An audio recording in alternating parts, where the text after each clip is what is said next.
Hello, everyone. Welcome back to the Trading Room. I'm Shane Vernier, and this is the week ahead. Today, we're going to talk about what's in store for this week. It's a big week on the financial markets.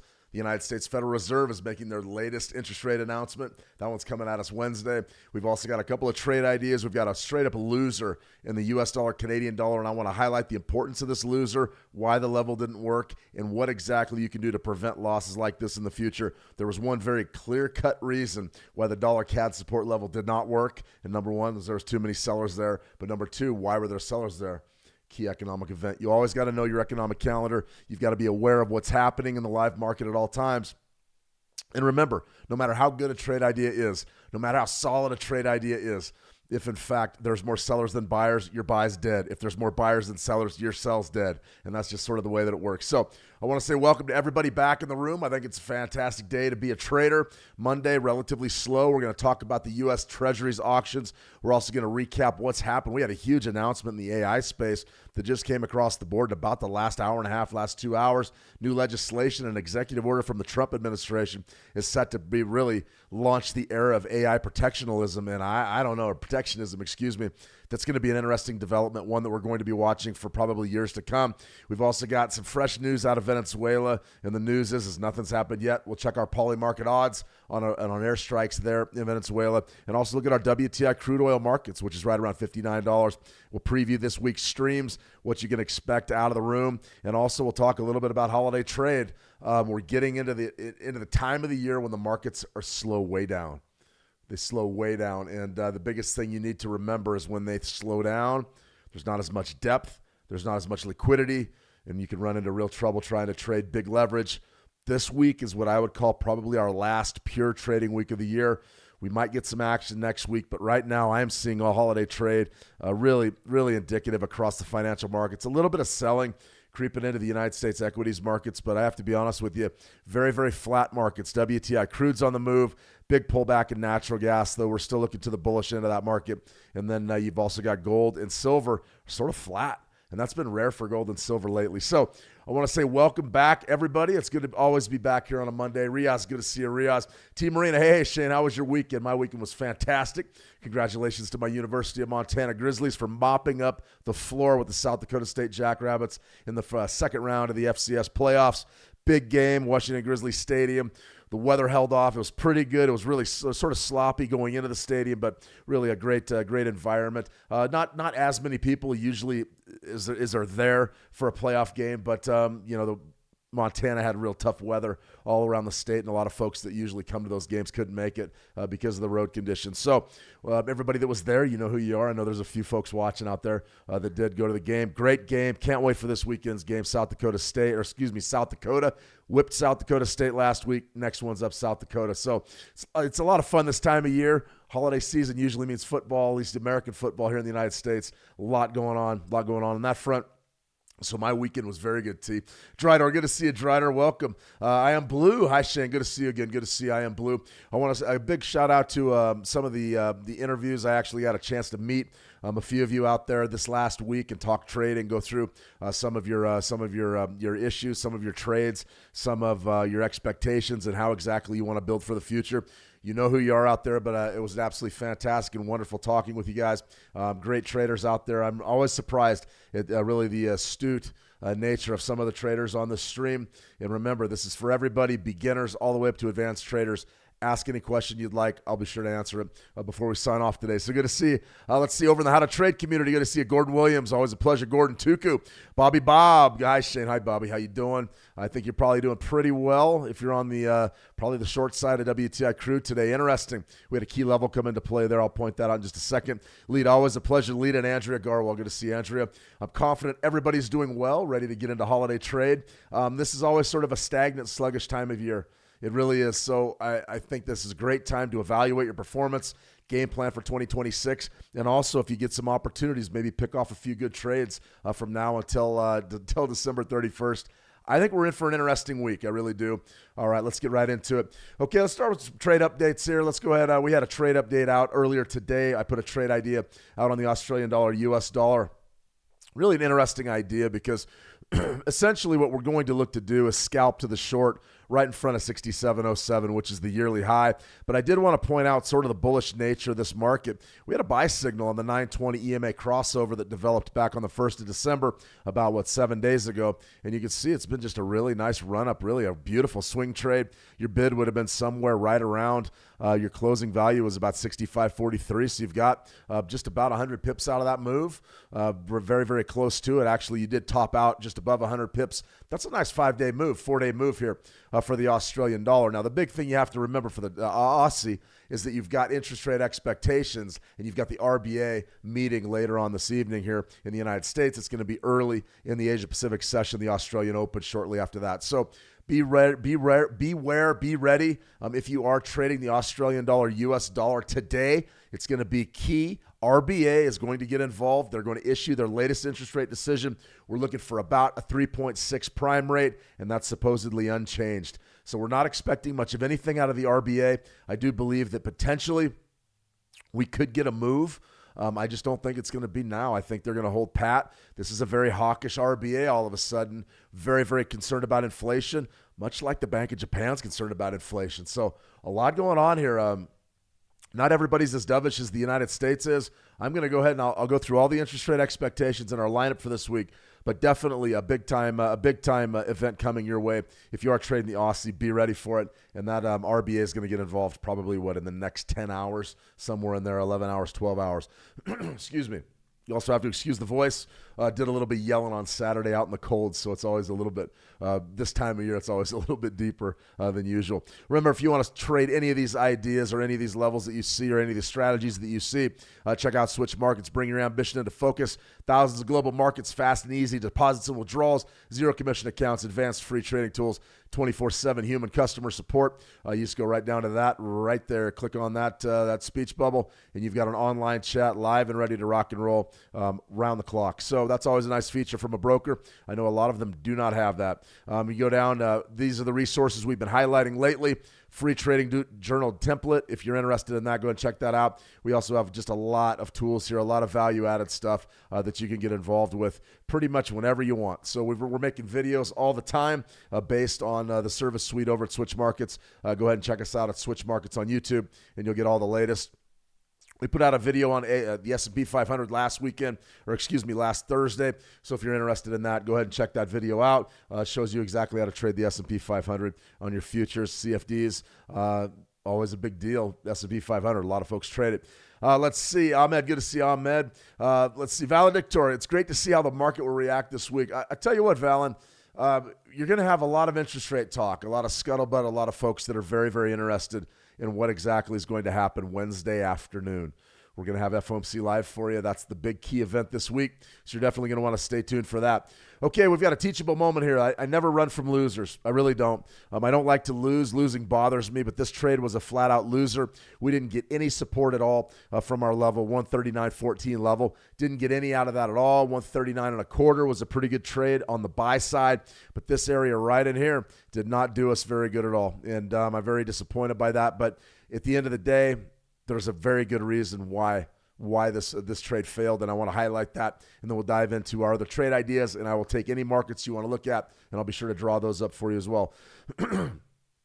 U.S. dollar, Canadian dollar. We had a long-term monthly support zone right around that 139 handle. Our entry was somewhere right up around 139.14-ish. Probably wasn't aggressive enough. Needed to be a little bit higher, but we were looking to bid this market from 139.14. And for those of you that are new, bid means buy. Well, we stepped up to the plate. We bought 139.14s and went along for the ride. And as you can see, we got absolutely smashed. This trade was an absolute loser. Let's go to a daily chart. I'll show you what you mean. Boom, there's your big crash on the 5th of December. Interesting stuff, isn't it? Let's take this down even further to a 30-minute chart.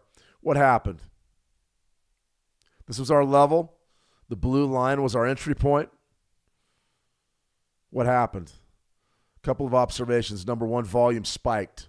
All right, volume spiked, and they were all sellers. That was not a good scenario. Let's take this down to a 1-minute chart and show you exactly what happened in the micro.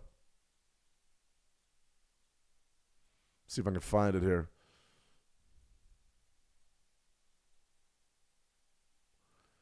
Interesting stuff right there. That was sort of your open. Yesterday's electronic open sort of knocked a lot of folks out of that trade, didn't it? Knocked a lot of shorts out. Pretty interesting stuff, though. Right here was our issue. There's our entry point, 139.14. Very, very important that we recognize that order flow and supply and demand and all that jazz impacts trading in a big, big way. And what you had right there, what happened? My charts are in Mountain Time. What happened there? 6:30 a.m. Friday, what happened? 8:30 a.m. Eastern, what happened? PCE and core PCE. Now, this is one of the reasons why holiday trading, when you're trading during periods where there isn't as much volume in the market, you can really get hurt. Support and resistance levels don't work as well. Technical indicators do not work as well. The reason why is there's not enough volume or market depth to really support both sides of the market. Now, right here, dollar CAD just absolutely steamrolls. Why? Look at the huge amount of volume here. Now, this is a 4X chart. Okay, so a 4X chart is going to, or excuse me, it's a 4X market chart, which is an OTC market. That volume is going to be tick volume. That's not going to necessarily be the number of lots traded. Brokers, liquidity providers, they don't really like to release that kind of data. You would have to go to a futures exchange to find out exactly what the volume looked like. But here's what we do know. There was a tremendous amount of participation right here. We do know that. Now, you'll see exactly how low the rest of your volume was in the lead up in the hours really to this. I mean, take a look at it. It's dead. The market is absolutely dead. And then what happens? Our news event drops. The absolute volume increases exponentially over previous volume. And what happens? Directional move. There's your big plunge. There's your compression right around our key level. And then we just sell off from there. So it's very important that when you do trade these things, you have a stop loss in mind or an area where you have to get out at. We try to put that out there with our key levels. Typically, I build those on a 1-to-1. So if we're looking for 50 pips profit, we're going to get out at no more than 50 pips loss. This trade was an absolute loser. Now, I talked to a trader the other day, an astute trader, someone that's been in the market a long time and has a lot of experience. And the question for me was, do I need a stop loss? And I said, well, the strategy is relatively straightforward to not have a stop loss. A lot of folks just let these trades run, and let's say you were buying right here, and then you'd buy a little more here and buy a little more down here, and what happens to your entry point is that it comes down and is more reasonable as opposed to where the market is. Now, I don't necessarily, a lot of folks say that's the number one cardinal sin in trading and to never do it. It's called dollar cost averaging. And that's when we buy something at 139.15. And if it moves against us, well, if we liked it at 139.15, we've got to love it at 138.85 or something like that. And we sort of design our position going against the trend. I highly advise against doing that. And the reason why is eventually you will get caught up in a market that does not come back to you. Now, there's a lot of signal providers out there. There's a lot of folks, a lot of talking heads on YouTube that basically take something as pure as our 920 crossover. They take strategies like this, and what they do is they say, okay, we're going to buy here, and then if in fact this goes against them, they keep buying in so that break-even point moves down. So the idea being the market just has to come back a little bit to make it a positive trade theoretically. I can't stress to you how dangerous that is. There's an old saying, I believe it was from Paul Tudor Jones, and the saying goes like this: a loser's a loser's a loser. And what he's doing is he's talking about losing trades. A losing trade's a losing trade's a losing trade, meaning a loser is a loser. And sooner or later, if you dollar cost average into these positions, you're going to run into a loser. Now, a losing trade, given that strategy, is one that just keeps trending against you. And if it keeps trending against you, you're in big, big trouble because the market's not going to turn in your favor. And if it never turns in your favor, you're going to get wiped out. So you're going to go from maybe taking a 50 pip loss on that dollar CAD trade to essentially still buying into this thing. And I can't advise that. I said, well, we got hit here. Is there a rebound in here? Yeah, there's bidders here. We went right down to our monthly golden zone. My next entry point, my bid would probably be right down around 137.70, somewhere in there. We went right down to 137.99, so there were bidders at 138. So I'd say, well, I mean, if you're keeping buying this market and you have the money to do it, you know, at this point, you're kind of hoping it comes back to 139. You really don't know that it will for a fact. So if you do take that kind of approach to the markets, understand you're doing a couple of things. Number one, you're tying up your capital for longer periods of time. And number two, you're really opening yourself up to a major catastrophic loss if the market never comes back. Now, the reason why I bring this up is I've heard it from a couple of traders. I had a nice conference with an astute trader that said, okay, I buy it when it's going against me. And I said, okay, there's nothing wrong with that, but you've got to know when to pull the plug. So let's say you said, okay, I have the capital here. We bought some here. We bought some here. Maybe we bought some down here. I don't have a problem with it as long as you know that you've got to pull the plug somewhere and it doesn't burn all your money. So if you can approach the markets with your risk management in check and you're still making smart moves and you have enough money to do it, I would never tell anybody not to do that. But you need to know when you have to get out. And remember, a stop loss is the point in the market where you know you're wrong and you have to get out. If you operate without stop losses, you're opening yourself up for a catastrophe.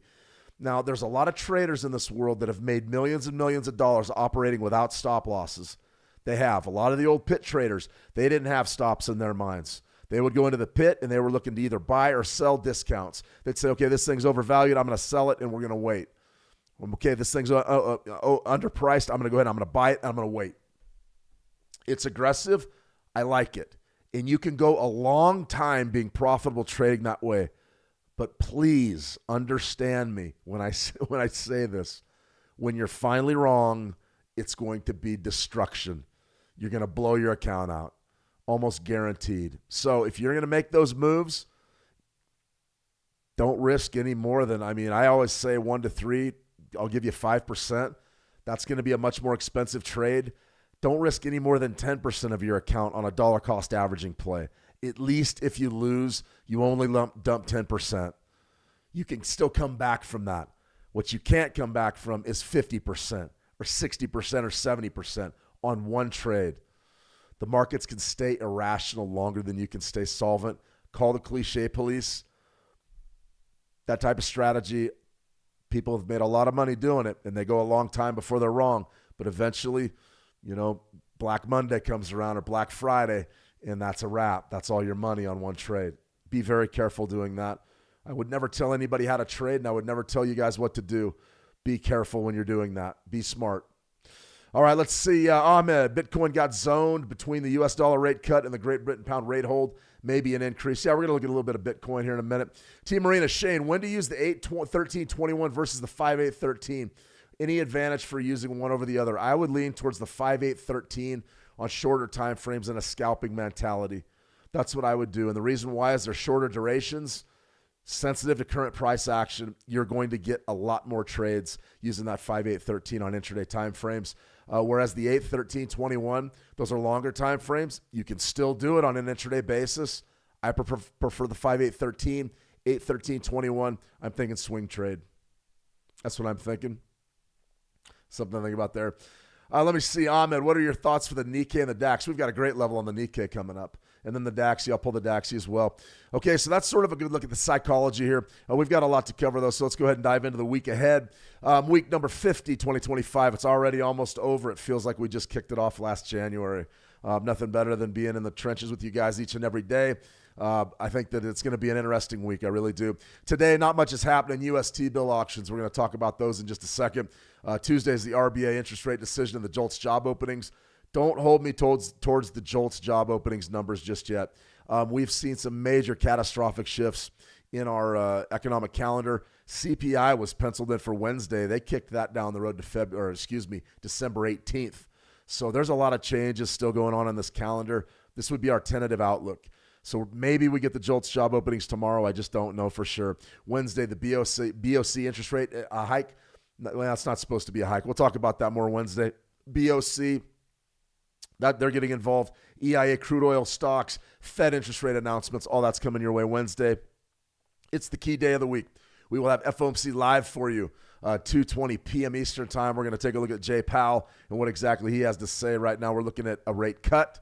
We'll see if that unfolds on Wednesday.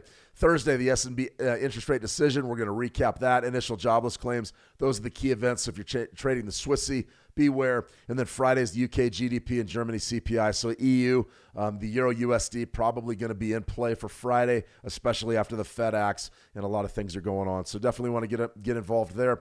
As far as what we're going to be streaming this week, we're live today. We're going to be live tomorrow at the same time. Wednesday is going to be our FOMC live. We're going to be on at about 12:20 my time, 2:20 p.m. Eastern, 10 minutes before the presser. We're going to be live for you. And then also we're going to be live Thursday with our switch markets. We're going to do some more tick scalping. I'm going to see if we can make 10 ticks. Last time out, we sat down and made 9 ticks, and we made it pretty easy. And I'll probably be trading futures contracts, maybe some Forex if we're active. And then Friday, we're not streaming Friday. We're not streaming any Friday for the rest of the year. So that's sort of where we're at in that position. May throw in some news briefs if anything big happens. But right now, that's going to be our streaming schedule. Same time tomorrow. FOMC live Wednesday, Thursday, switch markets live trading webinar, tick scalping.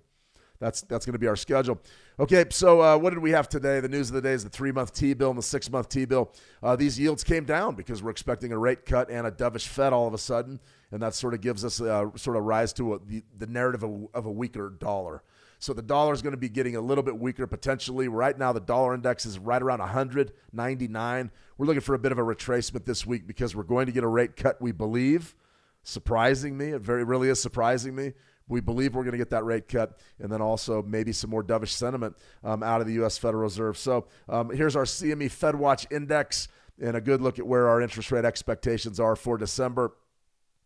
What I would say is that this thing looks to me like it's pretty much locked and loaded. It's about 89.9% that you're going to get your 25 basis point rate cut.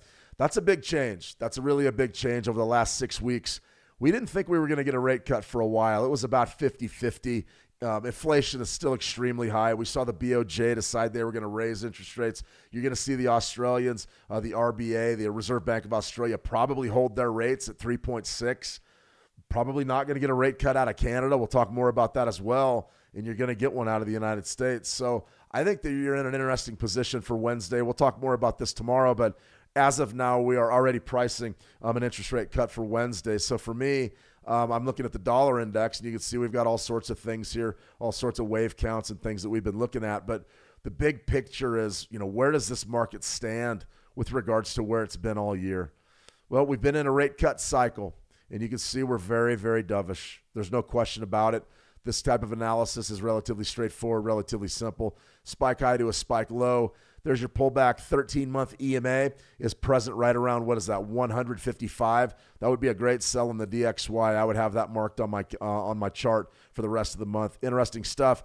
38% up there at 101.57. This zone up here between that 100 and 101, that's a big-time resistance zone.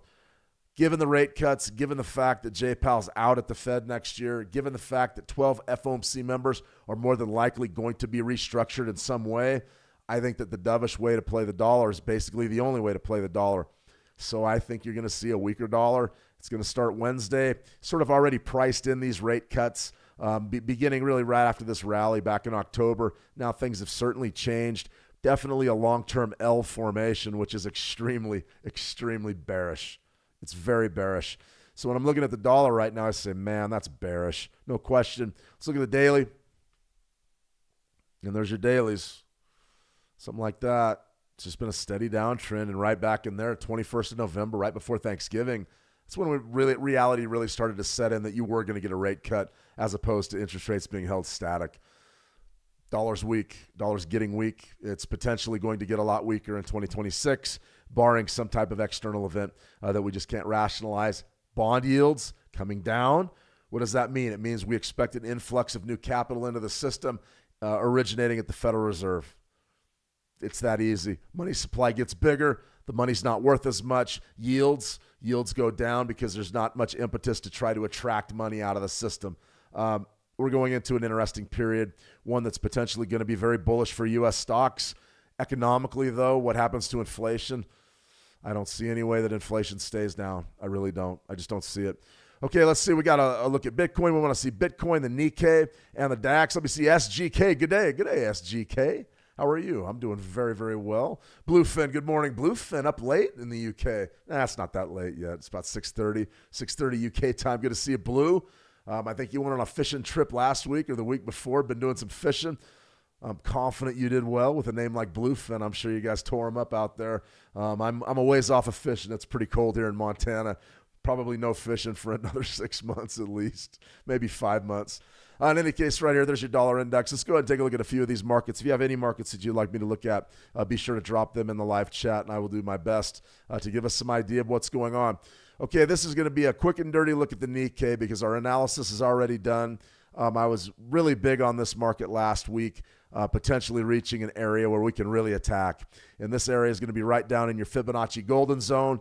Spike low, spike high. Let's just dial this in exactly. Well, a little bit closer than it was. Spike low, spike high, pullback zone. 50,000 is the key level.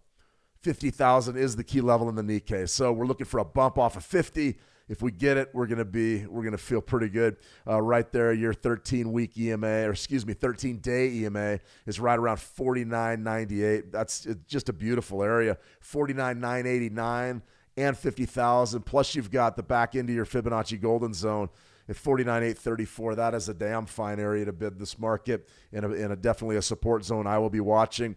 I like this zone because you're very highly unlikely to get a big move that rips through here. So you got an EMA there, 49.989. You've got a key level of 50,000, which has been the point of control for a long time. And you've also got the 62% Fibonacci down there at 49.834. You've got a Bollinger midpoint there at 49.815. It's unbelievable. It's unbelievable. So you're definitely going to want to be aware of that. Let me see. Bluefin, AU, you're in Australia at 5 a.m. I knew you're somewhere. I couldn't remember if it was in the UK or Australia, but wow, welcome. 5 a.m. That's bright and early for Australia. So welcome. That's for sure. Let's see. So essentially that's what we're looking at for the Nikkei. I really like that. I think that's really a strong level. We will definitely be looking at that one as we move forward. We had a question about the DAX. Let's take a look at the German DAX. Now, full disclosure, I am not an expert in trading the DAX. I've never made a DAX trade. All I've got is my technicals that I look at. And some of your fundamentals later this week, definitely keep an eye on German CPI on Friday. That's a big one. This pullback zone right there, I would be looking at the 38% or maybe down in the golden zone, but probably 38% is plenty aggressive for me. You're printing 24, somewhere right around 24,046, 23,869, somewhere in that zone. Could be very good. Let's go down to the monthly and take a look at our broader look. All right, this is easy. I see a chart like this. It's easy. There was your big catastrophe, the tariff panic of 2025. I'm sure they're going to write books about it. Everybody's going to be an expert on tariffs. Believe me, after this Trump administration is finished, everybody's going to have an opinion on tariffs one way or the other, whether they work or whether they don't. Who knows? What I do know is this spike low here, spike high there, and that is pretty much your money. That's your money area. 13-month EMA is down there at 22,663. 38% is right there at 22,370. Remember, this is a CFD product. Your CFD pricing is going to be a little bit different, just depending on your broker, but that's what the market dynamics should look like. Spike low, tariff panic, double top up there. Got an opportunity down there at the 13-month EMA, and then you've got really just a beautiful scenario setting up for downside support. So I'm interested in that zone. I think it's a pretty good one, but absolutely nothing has happened here since June. June, July, August, September, October, November, December. I mean, that is just absolutely a ruthless consolidation pattern. That's brutal. I mean, that's one of those where we could take away, our technical analysis and just really look at it running a rectangle formation. I mean, it really is a rectangle. Spike high, spike low, resistance, support. Do we stay inside the rectangle or do we break? It's going to take something to break out. Probably not going to break out this year. So we're definitely watching the DAX, but probably don't need to be watching it every day. That's for sure. Let me see, SGK, do you think the 7.6 earthquake in Japan today will have a long-lasting effect on the yen? It's an interesting question, and what everybody's watching right now, and actually we could get a real quick update, is the tidal waves. You're looking for a Fukushima type of event. You're looking for nuclear reactors going offline. You're looking for power outages, damages to infrastructure. Does There it is right there. 3 hours ago, Japan issues a tsunami warning. So you're going to want to be watching for the tsunami. Well, I'm not paying for the New York Times. Japan issues a tsunami warning after a 7.6 earthquake magnitude strikes near Japan, rocks the coast off of northern Japan. Tsunami warning issued. 47 minutes. Here's the deal. If the damage is bad enough, and you see the tsunami hit and you see that infrastructure get really crippled across the country, in order to get that back online, the BOJ definitely could be rushed into rate cuts. They may rush into emergency loans. They may be rushed into an emergency type of a situation. We know that the emergency is all about rate cuts. But take a look at what's happening to your yen right now. Not much. So your monthly, you sort of have a little hammer setting up down about 0.25%, 38% down there at 153.20, somewhere down in there. These would be the levels I would be watching. But would the yen strengthen or weaken given this? If the tsunami hits and if there is severe damage to Japanese infrastructure, then you're going to have to see a relaxed monetary policy. It takes money to fix these things. And the Bank of Japan will spring into action. Think COVID. Think of what the central bankers did during COVID. Pump the system full of money. In this case, it'll be full of yen in an attempt to rebuild. There probably will be aid packages coming in from the Western nations, other G7, G10s. That's almost a given. But it really depends on how big the damage is going to be. At this point, we're not really seeing the action. A little bit of a rally, of about 0.25%. The jury is still very much out on this event. But it's a good observation, SGK. Will it have a long-lasting effect? It definitely could. It definitely could. It just depends on the fallout and the damage. We're looking at infrastructure. We're looking at major public works things that have to be rectified in short order. All that takes money. It will devalue the yen almost assuredly. Stay tuned. We have to see a damage report. We have to get an exact sort of an idea of what's happening on the ground and the impact of this event. And it's a big one. We've seen earthquakes in Japan, royal markets, especially the Nikkei, especially the yen. We saw that during the Fukushima meltdown. That was already quite a while ago. There was also another major earthquake back in the 90s that really hurt the entire Asia-Pacific region. I can't really remember when. It was in the early 90s. It's going way back. But it was sort of the basis for that movie Rogue Trader with Ewan McGregor, where the rogue trader Nick Leeson, he's actually still around, but Nick Leeson got exposed with some futures contracts, and they had a big earthquake, and the markets just melted down. And so, yes, it's a great observation, SGK. You've got to pay attention to this stuff. You have to. And the thing about earthquakes or volcanoes or tidal waves or any of it, it's unpredictable. We have geologists and people on the ground that think they know what's up, and it's just unpredictable. It really is. So you do the best you can with events like that. That's for sure. One more reason to have stop losses. Okay, well, let's go ahead and get over to our MT5 platform here. I have to apologize ahead of time for my voice. I'm already starting to crack up a little bit. Ahmed, Shane, I feel confused between the Euro news, CPI, and news for each country while their effect on the Euro. I'm not really looking for much out of the Euro this week, Ahmed. We'll pull a Euro USD chart in a second. The biggest thing you need to focus on this week is going to be the Fed meeting, and that's on Wednesday. Here's some key levels for your gold market and your silver market. What I want to point out here is silver is definitely far more bullish than gold right now. It's bringing in the gold-silver ratio, and it's happening fast. This spike low right here to this spike high, here's a pullback, 38%. We'll pull this on TradingView in a second, but this is what we're looking for. Still bullish gold, still bullish silver. Just look at this. Look at this breakout. Look at this move of silver compared to the move in gold. Two things to remember. Number one, gold has an all-time high already established right up there at about 43.50, somewhere in that zone. Silver, much, much closer. We just made an all-time high last week, and you're really looking to explode north from here. Far more bullish silver than gold right now. You just have to be smart about what you do, and if you bought in back here in October, somewhere around 40 or 35, and you've pretty much doubled your money or taken a 50% gain, you got to decide what you want to do. You have to decide what you want to do. That's for sure. All right. As far as what we can be looking at from a more technical aspect, here's your daily chart on silver. You can see we really made that all-time high back on the 5th of December, coming back down maybe 55 and a quarter. That's a pretty strong bid. So if you get an opportunity to buy that pullback, I probably would not hesitate. Matter of fact, I know I wouldn't hesitate. You've also got the 13-day EMA right there at 55.44. That is a rock solid. That is a rock solid support zone, one that we will certainly be looking at as the week progresses. No question about it.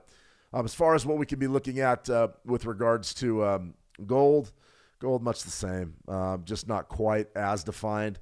If you wanted to do something on the daily, could you go long right now? You could. You're right around that moving average. 13-day EMA is down there at 41.75. Is it good? Is it bad? It's really flat. It's much more choppy, much choppier than the silver market. That's for sure. Right there, Fibonacci retracement, spike low, spike high, 41.25. That's robust support. I would be watching that closely, very, very closely as we roll deeper into this week. That might be a great bid setting up for Fed Day. So you definitely want to keep an eye on that for gold and silver. We got a couple other stories to cover here, and then we'll go ahead and sign off. I think we've got an interesting week ahead of us, one that I am fascinated with. I think it could be a good one, but it may in fact just be the last real week of trading for our trading year. A couple of things, though, that I do want to point out, and one is with regard to the U.S. oil market. We've been watching Venezuela like a hawk. I'm almost tired of talking about it because we don't know if anything's going to happen now. Maybe you see crude oil, settle into its bearish pattern. I'm going to pull a U.S. oil chart. We absolutely nailed the entry point to the short on this thing. We nailed it to the top side resistance area on the weekly. You can see it right here. This is it. People went into the weekend. People went into the weekend clearly believing that we may get a Venezuela strike, me included. So what would you do with U.S. oil going into a weekend if you believed that you were going to get a strike? You would buy it and you would hold it. Well, a lot of folks did that. Today, you didn't get the strike, and the sell is on, and we're coming off in a big, big way, about 2.25%. This market is heavy. I fully expect to run at yearly lows. I've been saying that forever, but you can see exactly how many sellers are in the market. That's a major plunge today. We have the 60-50 area outlined. Absolutely beautiful. Spike high to a spike low. We pulled back Friday, hit it perfect. Absolutely hit it perfect. Let's take this down to a 30-minute chart. You can see exactly what happened right there. About 8:30 a.m. My time, 10:30 a.m. Eastern. We went right up to a high of what? 60.50. And the sellers stepped in and just destroyed this market to the downside. You're now off about $1.30. About $2, $1.80 from that area. That was robust topside resistance. If you got that trade, my compliments to the chef. Well done. Now, it all depends on what happens in Venezuela and what happens in Maduro. We just don't know. You can see military engagement odds, about a 53% chance by March 31st, about a 25% chance we get one this year. Maduro out by when? They're thinking that Maduro might hold on here for a few months. So this is sort of what we're watching. 35% says he's out by March 31st. It's tough. It's really tough to really predict when these folks are going to step away. There could be a deal struck. Trump could talk to him again. We just don't know. Removal by force is a definite possibility. And it's one of those things that we've got to be looking for. Be careful. Be careful with this. Anything can happen here. Nobody really knows. We all expect some sort of action against Venezuela. Just don't know if it's going to be this calendar year. That's for sure. Okay, we have a question. Bobby Bob for the US 30. And then let's see. Ahmed. Shane, I feel confused about the Euro news, CPI, and news for each country while their effect on the Euro. The biggest thing to remember about CPI is you're looking for Eurozone CPI for the Euro. So your Eurozone CPI, you're looking for a high CPI is going to be a strong signal for the Euro. That suggests tighter policies needed from the ECB, the European Central Bank. And a low CPI is going to be sort of a little bit bearish for the Euro. It means that, okay, they may cut interest rates or hold them where they're at. So that's relatively straightforward. Just focus on the EU CPI numbers. They release them a lot more often than you get them out of the United States. So just be aware that they don't have quite the impact that the U.S. CPI does, but they can still set you up to recognize a trend in consumer pricing in the Eurozone. Let me see. How to approach all this while trying to shape it to help our trading for the Euro. Well, the biggest day for the Euro is going to be Wednesday, the Euro-US dollar. That's when the Fed speaks. That'll send the dollar directional. So be ready for that. So if you trade the Euro USD, be ready for that. We'll probably put that in our picks of the week for this week's Switch Markets newsletter. Check it out there. A video on Switch Markets at YouTube. You can check out the video there as well. But as far as, how would I be trading the euro right now? Well, I mean, it's been really slow, to tell you the truth, Ahmed. It's been really a slow market. And when I start seeing dojis show up, and we sort of had a point of control, a big-time volume area there, but we're seeing dojis. And when you start seeing dojis show up, it means that nobody really knows what to do with it. That's not uncommon for the Euro USD on a Fed week. So right there, you can see we went right to 50%, which looks to be a pretty strong level for the Euro US dollar because it's a rotational market. So something right down there, you got, a 13-day EMA, 116. I think 116 is a huge level. So for me, this is easy. This is an easy read. The back end of our golden zone plus that 116 zone. We've got 116.12 as your EMA. This area right here is robust downside support for the Euro USD, no question. That's what I would be watching. If you get a sell-off down there in the next 24 hours, it could be a pretty good little trade to the top side. Just be ready for Wednesday. Wednesday's big. Let me see, SGK, so much for Trump being a president of peace. Well, I mean, that's about the truth. That's one of the biggest criticisms right now is the bombing of Iran. Definitely has drawn a lot of criticism. And then looking at starting something up with Venezuela. There's a lot of good reasons to do it. I mean, there really are. You can talk fentanyl. You can talk drugs. You could talk, potentially election tampering. You could talk about money laundering, just your energy trade, Venezuela being allied with folks out of the East. You could definitely make all those arguments. Is regime change the answer? I'm going to save that for people that are a lot smarter than me. It never really goes according to plan, and it typically always turns into a mess. So I always say be careful with regime change. More often, more times than not, you run into it's just a ball of yarn. Or a sweater. You pull a string here, and you get a knot over there. You fix this knot, then you get another knot over here. I mean, it always.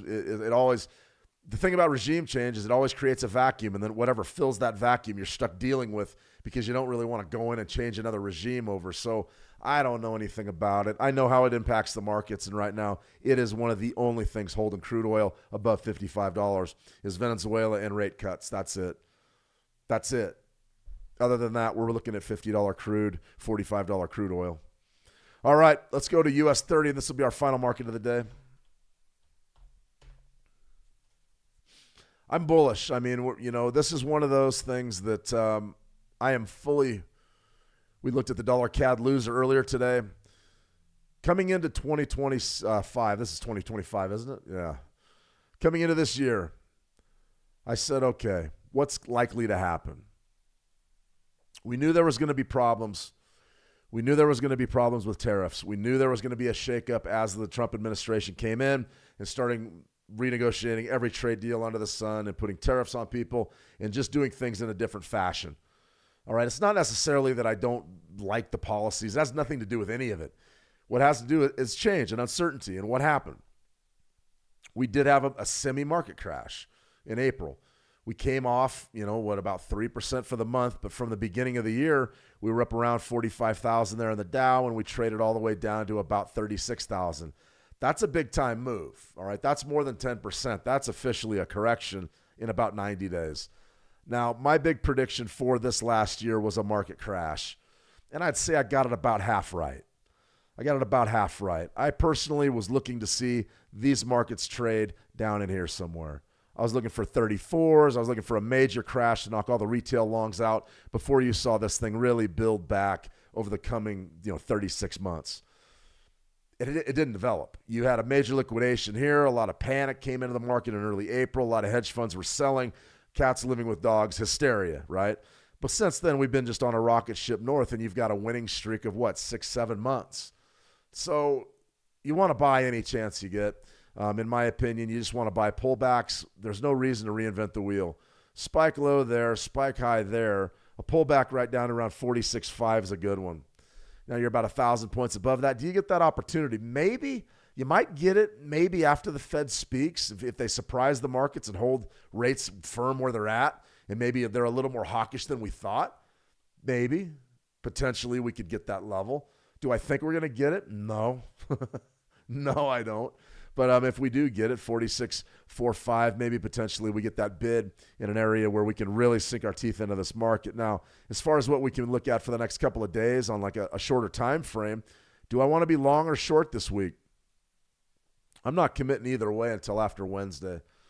I want to see what the Fed says. I want to see what Jay Powell says. I want to see how bad they send the market south or if they send them north. This is a bearish open to the trading week. I don't expect it to last. If you wanted to scalp the US 30 this week, 47.5, 47.553, maybe 47.60, 47.7, or 575, that could be a really strong scalp down in there. Back into the golden zone, pretty good little area. So I would be looking very closely at that. I think that could be just a hell of a trade. But you have to be very careful with this stuff, Bobby. If you're going to get in there and make some moves on the US 30, you've got to remember the Fed will dictate everything this week. They could cause a major sell-off towards our macro level, which I love more. But if you wanted to scalp this thing, you could scalp it. You could do it. You could scalp it. So, 47.550, somewhere in that area is pretty good stuff. Pretty good stuff. Let me see, SGK. I shorted the Euro Japanese yen at 181.4 and wonder if I should have held on to it today. Expecting it to weaken against the yen with the incoming rate hike. Yeah, but the earthquake. I mean, you sort of got... to me, the earthquake, if it was going to really shake the yen up, it would have already done it, right? I mean, those tsunami warnings were out 3 and 4 hours ago. We probably have a pretty good idea if there's going to be a wave at this point. As far as this is just a really tough market. So if you look to sell, let's see, you stepped up and shorted 181.4s. Yeah, that's great trade. It's not great trade location, but it's pretty damn good. 181.4, somewhere right in that area. I mean, I could see what you did, right? Played off of last week's high. It looks like 181.46, little sell. Well, I mean, here's the thing, and this right here is a textbook type of a situation. But it's a bullish read. There's your spike low. That's sort of your trend. Pullback area. Still very bullish, but tough, sort of a tough environment that you've really seen rotation since the 24th of November. So this is sort of that rectangle that we were talking about earlier. Rectangle's what? You've traded inside of the 21st of November's range for the past 3 weeks. So if you're holding shorts, it's sort of a nice reversion play off of last month's high. You just have to be very careful that you don't get a break and maybe a run and a test up here. I would be playing rotational flat strategies, reversion to the mean strategies here on this pair, just because it is flat and there's not much going on there. So definitely want to be interested there. I think that could be a pretty darn good trade towards the top of that. Maybe play a pendulum, maybe play a nice reversion strategy, looking to sell, right up there towards 181.26, maybe selling 181s. Could be pretty good. All right, guys, we were going to talk a little bit about AI today, but I've already run long. I'm just going to briefly touch on this news. This is big stuff right here. Trump says AI executive order limits state rules is coming this week. Trump to issue order creating a national AI rule. Consolidation of AI. Does it hurt AI or help AI? It's what we always say. There's winners and there's losers. And an executive order that protects any facet of the artificial intelligence industry is going to help some and it's going to hurt others. Who's likely to benefit? Well, you got to think that any AI regulations are going to probably benefit the major players in that space. NVIDIA is probably one that you're looking at today. You're up about 2.5%, or 1.8%. A lot of it's on that announcement. We'll see if they rectify this executive order this week if it's signed. But you're watching things like NVIDIA. You're watching things like Palantir. You're watching your chip makers and your data providers. You're also going to have to watch the heavyweights. Remember, Meta is looking to position themselves as a major player in the AI space.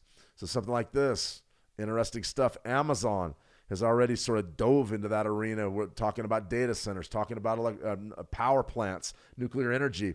Interesting stuff. We had these gaps outlined a long time ago, back on the 31st of October. You can see exactly what happened. You had a gap area there and a gap area there. You sold off. You filled in that gap. You traded that. You came right down and hit that gap perfect. Filled it in, bounced up, and since then traded back down and beneath it. Now that gap's sort of topside resistance. Amazon's an interesting one. It's an interesting one. What do you do, essentially? Do you see the current sell-off as being extremely bearish, or do you want to get a piece of this stock? It's tough. With something like an Amazon, I mean, we just saw what happened to those gaps. Sometimes if you're looking for investment ideas, you do it in terms of years, not days, not weeks, not months. You'll notice it's just sort of a big doji this year. Interesting. 191s, maybe looking to buy 200s, invest at 200s. It's hard to argue with that. You may get a deeper pullback here though before the train heads north. So I'm interested. I'm probably interested in 195s, 200s. Could we get it? Yeah, we could get it. The AI thing right now is everything. It's dictating policy on everything. All right, guys, I didn't get out to Bitcoin or the cryptocurrencies, but fairly bullish. Bitcoin's flat at 90. Really a nice rally, topside rally. Ethereum's up about 2%, establishing itself back above 3,000. Dogecoin's up about 2.75, right around 14. And then Shiba Inu's right around 8, 8.5. Interesting stuff. Pretty bullish on the altcoins today. Bitcoin's flat. The AI rule will impact Bitcoin. It will impact crypto. There's no doubt about it. All right, everybody, I'm going to go ahead and sign off for right this minute. Tomorrow, we're back at the same time. Remember, we've got an unconventional streaming setup for this week. RBA interest rate decision. We're going to cover that. Jolt's Jobs, if it's released. Wednesday's FOMC Live. Be sure to tune in for that FOMC Live meeting. We'll give you the keys. We'll break it all down. We'll listen to Jay Powell and what he has to say. And then Thursday is the Switch Markets live trading webinar, only on Switch Markets on YouTube or in the How to Trade trading room. And we're going to do some more tick scalping. I had fun the last time out. We didn't have much of a problem making our 9 ticks. This time we're going to shoot for 10 ticks and see if we can stack 10 ticks in about 30 minutes. 20 minutes of trading. So it's going to be some high-impact scalping. I'm going to show you tick scalping live. We got really a lot of folks that really enjoyed that last stream, so I figured we'd do it again for this week. All right, everybody, I'm going to go ahead and sign off. If you have any questions at all, be sure to tune in, send me a private message over at howtotrade.com. You just go in, join for free, go in, click on my picture, send me a message. I'll be sure to get back to you.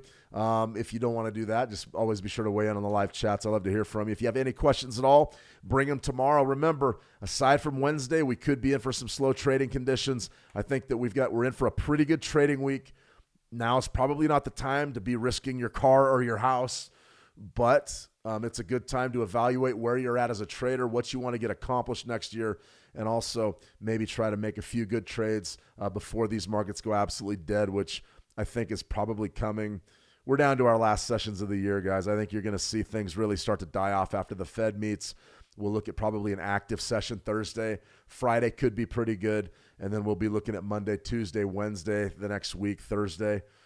Those will be big because we'll have NFP released the 16th, and then we'll have CPI released the 18th. That'll be a big week. But after that, so we're down to probably about our last 8 sessions of the year, I would say. It's the way it is. Then we come out guns blazing in January.